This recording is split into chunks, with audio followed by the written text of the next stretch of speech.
وَلَقَدْ اور البتہ تحقیق ارسلنا بھیجا ہم نے الا طرف امتوں کی طرف من قبل کا آپ سے پہلے فَأَخَذْنَاهُمْ پھر ہم نے پکڑ لیا ان کو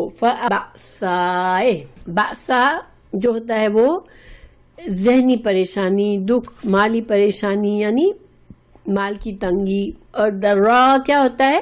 ضرر کی جمع ہے، اور ضرر کیا ہوتا ہے؟ جسمانی تکلیف، بیماریاں۔ تو اللہ تعالیٰ فرما رہے ہیں کہ پہلی قوموں میں رسول آئے، پھر اللہ تعالیٰ نے ان کو آزمائش کے لیے، جب انہوں نے رسولوں کی بات نہیں مانی تو اللہ تعالیٰ نے ان کو آزمائش کے طور پر ان پر تکلیفیں ڈال دی، مشکلیں ڈال دی، ان کو مسائل میں گرفتار کر دیا۔ کیوں؟ کیونکہ دیکھیں جب انسان دکھ میں ہوتا ہے تو وہ اللہ کی طرف پلٹتا ہے، سوچتا ہے شاید میں نے غلطی کی، تو اللہ کی طرف پلٹتا ہے، توبہ کرتا ہے۔ لعلہم شاید کہ وہ، اللہ تعالیٰ مقصد بیان فرما رہے ہیں کہ جب انسان پر یہ قوموں پر تکلیفیں آتی ہیں، کوئی زلزلہ آ گیا، کوئی طوفان آ گیا، کوئی اجتماعی طور پر بہت بڑی مصیبت آ گئی، تو یہ کیا ہوتا ہے؟ یہ اللہ تعالیٰ فرما رہے ہیں یہاں پر اس کی وجہ بتا رہے ہیں تاکہ وہ یتضرعون، تاکہ وہ عاجزی کرے، لوگوں کو جھنجھوڑنے کے لیے آتی ہیں یہ آزمائشیں، تاکہ انسان عاجز ہو کے اللہ کی طرف پلٹے۔ لیکن دیکھیں ہم کتنے ہی ایسے چیزیں دیکھتے ہیں، کتنی تباہیاں آتی ہیں، کتنے بڑے بڑے نقصان ہوتے ہیں، لیکن لوگ اس کو موسم کی وہ تبدیلیاں آ رہی ہیں کہ یہ کیا اوزون میں پرابلم ہو گیا ہے، کیا یہ، یعنی کہ لوگ جو ہے گلوبل وارمنگ کی وجہ سے ہو رہا ہے، یعنی لوگ وجوہات تو بنا لیتے ہیں، کبھی یہ نہیں غور کرتے کہ ہماری اجتماعی کیا خرابیاں ہمارے اندر ایسی ہے کہ اللہ نے ہمیں اس مصیبت میں ڈال دیا۔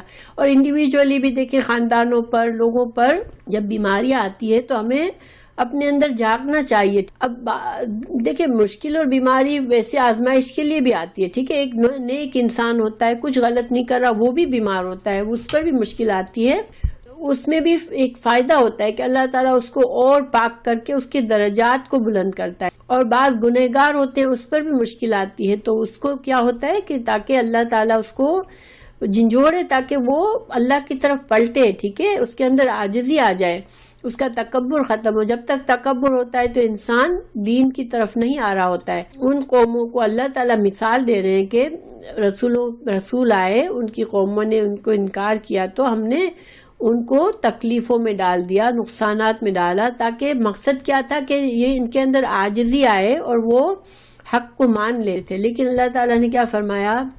دیکھیے جب انسان پر مشکل آتی ہے تو اس وقت انسان اگر اس کا دل سخت نہیں ہو چکا ہوتا گناہ کرتے کرتے تو وہ عاجزی کرتا ہے، اللہ کی طرف پلٹتا ہے، توبہ کرتا ہے۔ لیکن بعض اوقات انسان کا دل اتنا سخت ہو چکا ہوتا ہے، اور دل کب سخت ہوتے ہیں؟ اللہ کی نافرمانی کے کاموں سے دل سخت ہوتے جاتے ہیں، جیسے ہم نے سورہ بقرہ میں بھی پڑھا کہ ان کے دل سخت ہو گئے تھے، قست قلوبہم، جب اتنا دل سخت ہو گیا، اتنے گناہ کر لیے کہ اب وہ یہ ساری مشکلات بھی آئی تو بھی ان کو سمجھ نہیں آئے کہ وہ اللہ کی طرف پلٹے، کیونکہ جب تک ہمارا دل گناہوں سے پاک ہے، آپ کو پتہ ہے گناہ کرتے ہیں تو دلوں پر کالا دھبا لگتا ہے، اور جب تک توبہ نہیں کرو وہ دھبا رہتا ہے، اور جب گناہ کی کثرت ہو جاتی ہے اور توبہ نہیں ہوتی تو سارا دل سیاہ اور سخت ہو جاتا ہے، پھر انسان کو کوئی بات اثر نہیں کرتی، کوئی چیز سے وہ نصیحت نہیں پکڑتا،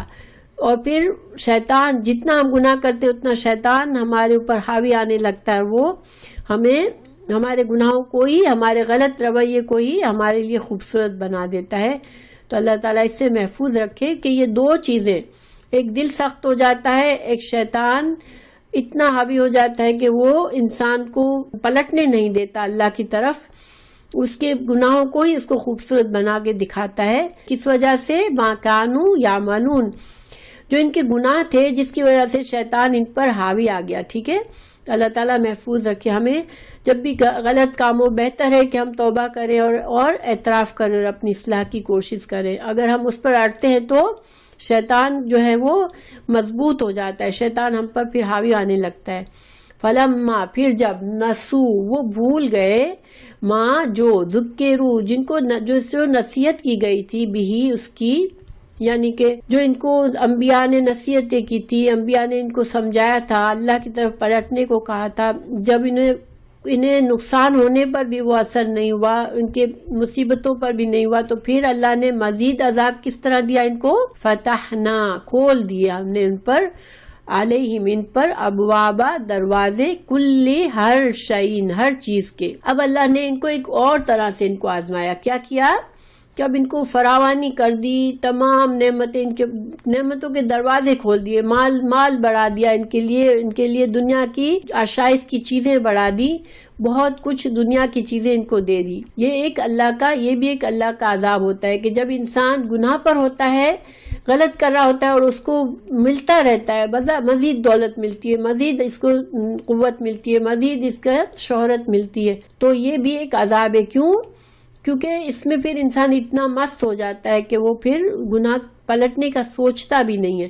دیکھیں، تکلیف میں تو انسان سوچتا ہے تھوڑا بہت کہ شاید میں غلط ہوں، مجھے پلٹنا چاہیے اللہ کی طرف، لیکن جب وہ بالکل اس کو ہر طرح کی آسائش ملی ہوئی ہوتی ہے، خوشی ملی ہوئی ہوتی ہے، تو پھر انسان بالکل ہی بھول جاتا ہے۔ اور یہ بھی ایک عذاب ہے اللہ کا کہ جب ہم کافروں کو دیکھتے ہیں اللہ تعالیٰ اس کو بہت دیتا ہے، تو یہ کیا ہوتا ہے؟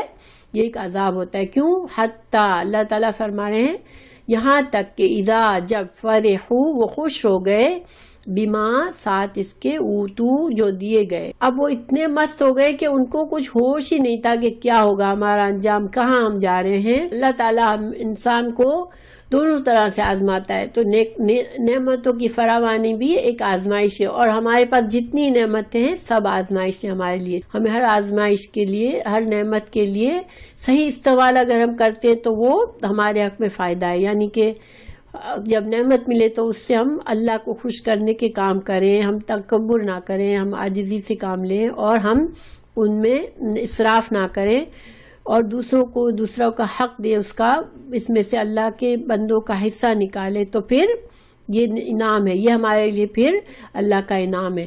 لیکن اللہ نے اگر مال دیا، دولت دی، قوت دی، علم دیا، پاور دیا، کہ لوگوں میں عزت دی، شہرت دی، اور ہم ان سب کو پا کر غلط راہوں پہ چلے گئے، تو پھر یہ عذاب ہوتا ہے اللہ کا۔ فَأَخَذْنَاهُمْ، تو پکڑ لیا ہم نے، بَغْتَةً، اچانک، فَإِذَا هُمْ، پھر جب وہ، مُبْلِسُونَ، وہ بالکل مایوس ہو گئے۔